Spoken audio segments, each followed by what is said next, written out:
Bwana Yesu asifiwe sana, mtumishi wa Mungu. Nataka leo tujifunze kwa habari ya utukufu wa Mungu.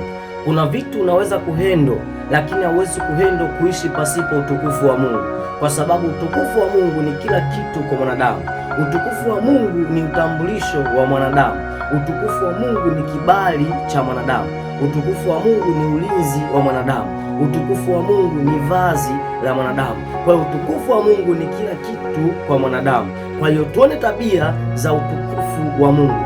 Utukufu wa Mungu una tabia ya kuongezeka kila itwapo leo. Kwa kadiri siku zinavyozidi kuendelea, utukufu wa Mungu unaongezeka katika dimension isiyokuwa ya kawaida. Tazama, vitu ambavyo wanadamu wanavitengeneza, inafika wakati kwa kadiri siku zinavyozidi kuendelea huwa vinapoteza nguvu.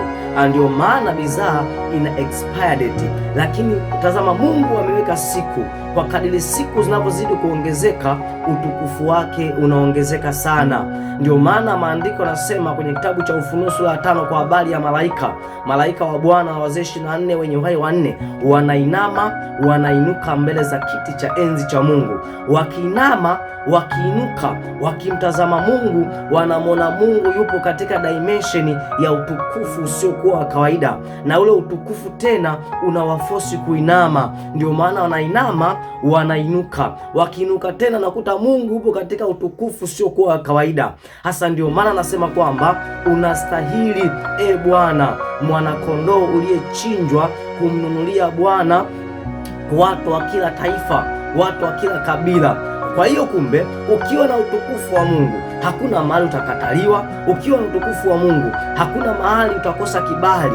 Ukiwa na utukufu wa Mungu, utukufu wa Mungu utakutambulisha. Kwa tafsiri nyingine, utukufu wa Mungu kubrandi. Kwa utukufu wa Mungu ni kitu muhimu sana kwa mwanadamu.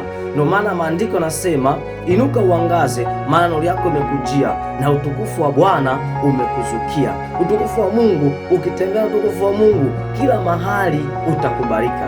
Amen.